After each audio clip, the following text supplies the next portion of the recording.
Hi and welcome back to Cheeky Crypto. My name's Chris and it's fantastic to have you back with us for another video. And in today's video, we're going to have a look at the biggest headlines in the crypto space. A lot to come from Charles Hoskinson and Cardano. Also going to touch on Bitcoin. Bitcoin has pierced the $38,000 mark. Are we in a bull market? We're going to dig into all this wonderful stuff. So much important things happening in the crypto space that you need to be aware of if you wish to be successful in crypto, that is. If you enjoy this sort of content, mash up the like button, subscribe if you haven't subscribed already, tapping that bell, selecting all the notifications so you never miss a video. Jump down into the Discord. Link is in the description of this video. It's absolutely free to join. And yeah, look, there's over 7,000 people in the Discord. Definitely worth immersing yourself in the Discord. Have more meaningful conversations with Nick, myself, our team, and our wonderful community. So yeah, it would be great to see you in the Discord. Right, let's get down to the desktop. So we're going to start on coin market cap. The total market cap of crypto globally is at $1.45 trillion at the time of recording, up 2.5% in the last 24 hours. And there you have it, Bitcoin at 38,103.62, and that's up 2.66% in the last 24 hours. So look, an interesting move in the market. Ethereum up to 2,107.18, again up 2.82% at the time of recording. So this is great to see in the market. What I would say is, there are rumors that Cathie Wood has potentially sold some of the cryptocurrency at ARK, Invest, and it does make you wonder, like, if there is something going on that we're perhaps not aware of, perhaps some others doing the same. We are getting towards the end of the year, so you could expect a bit of a pullback in the crypto market as firms start to wrap up their finances for the end of the year. So just be aware that this stuff is going on. The market's going to be pretty volatile. But let's get into some of the news. We got Sam Bankman-Fried, is basically behind bars now, obviously waiting for his full sentence. But it is quite clear that he's switched out his trading methods, and instead of trading crypto, whether this is true or not, I can't confirm. But apparently he's trading mackerel, which is a fish, in prison, and really interesting to see that. Now, I mean, that's falling quite a few different levels. I guess the question that I have, with everything that's happened with Binance, and I do believe that there is a bit of an agenda going on when it comes to Binance. It has been, in my opinion, I've been saying this for a long time, a witch hunt ever since the CEO or former CEO now of Binance, 𝗕𝗘, kind of pulled the plug, highlighted the FTX stuff that was going on.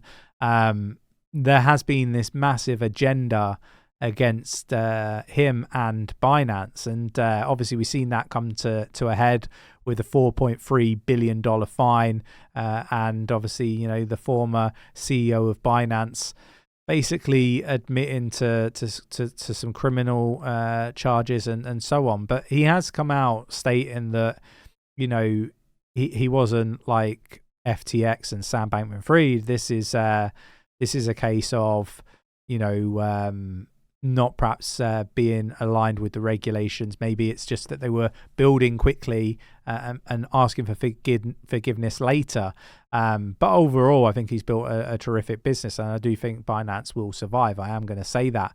Now, I find all this stuff interesting because there is this agenda, to make Binance look really, really bad. And actually, they've not, in my opinion, done anything worse than some of the traditional banks in the sector, and traditional banks are paying far less in the fines for very similar crimes that FTX have been accused of. So sorry, not FTX, Binance have been accused of. So I think that it is interesting. I do think that there are different levels. This is a huge opportunity for the US to weaponize what they normally do when it comes to attacking players that they don't want in the space or don't like. Now, I think they are going to kind of get Binance under their control in some ways with some of the implementations that I've been hearing about, and it is an interesting scenario. But for me, Coinbase is going to be the number one crypto exchange. This is the chosen one, and it will be second to none in the future, in my opinion. Now, we've made some really, really cool predictions over the years. I think when we first started this channel, it had about $300 billion market cap, and now we're in the trillions. What I would say is that, we talked about everything being tokenized and all these sorts of things that people are now talking about. We talked about $10 trillion market cap in the previous cycle. That's kind of the numbers that we were forecasting over multiple cycles. So we've been very accurate with this stuff, and I think Coinbase is going to be another real terrific call in the future. Obviously, nobody really knows, but I'm like in the high 90s certain that this is going to be something that actually comes to fruition. So let me know your thoughts and opinions on that. Interested to know. We've got the next article here. Australia's tax agency leaves crypto users in confusion over new rules. So I am going to drop this in our Discord for people to read through at their leisure. I don't want to get into it in too much detail.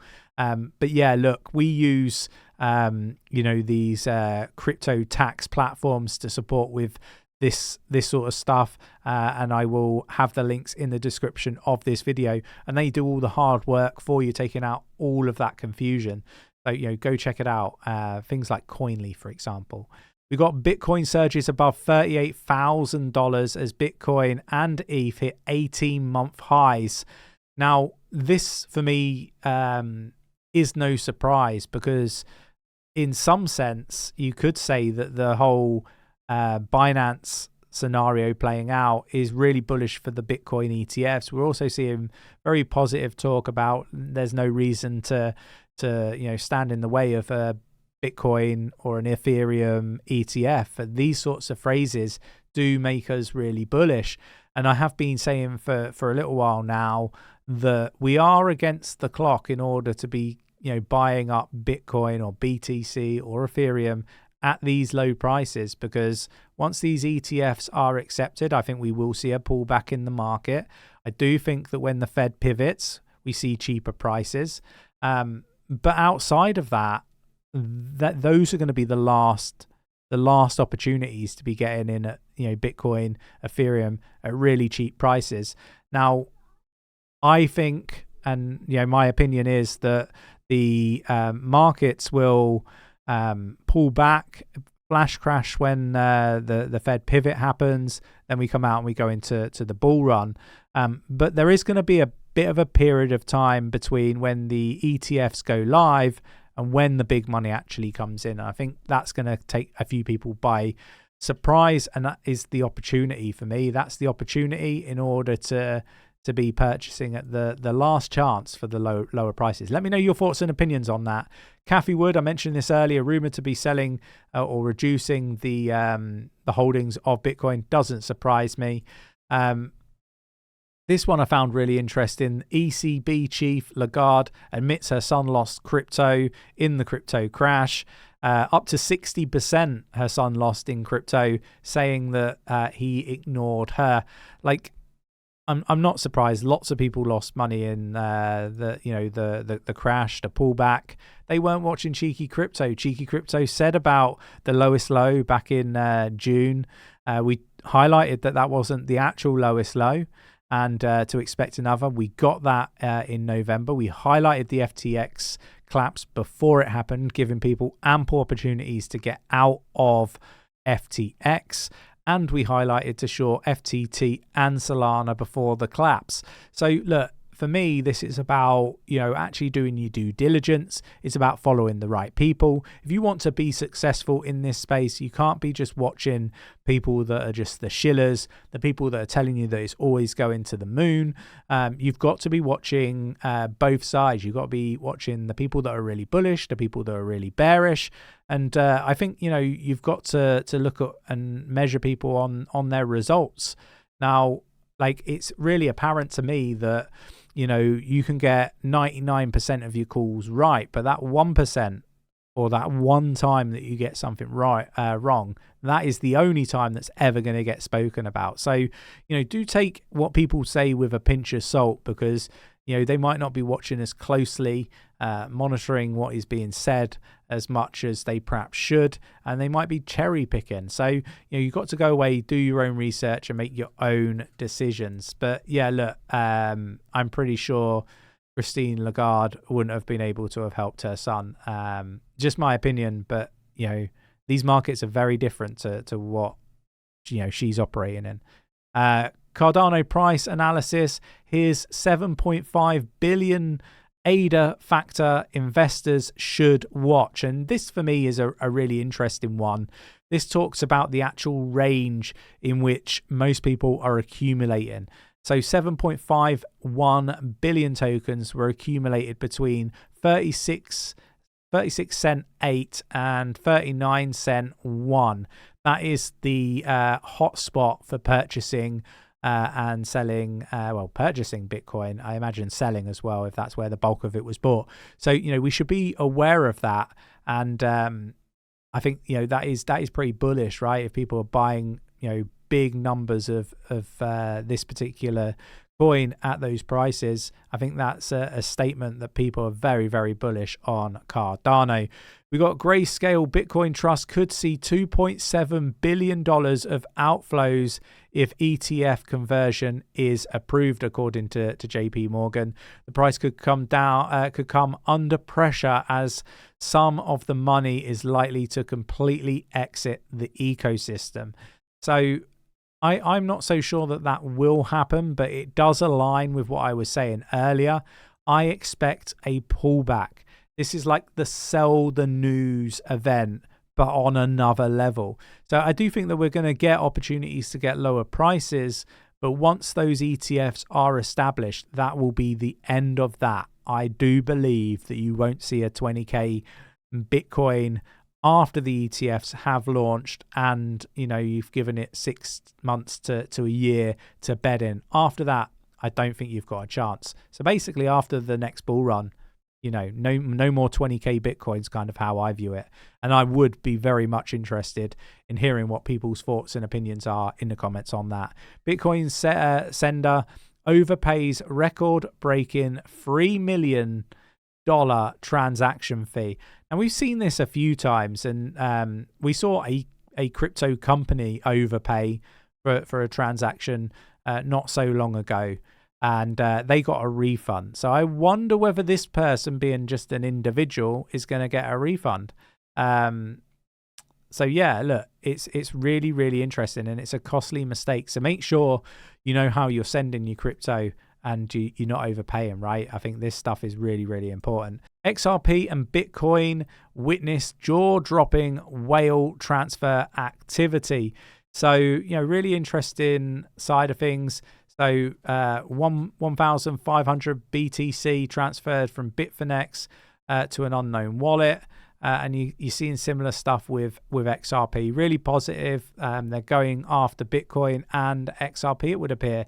Bitcoin could explode by over 400% as major risk-on move looms, according to Glassnode co-founders.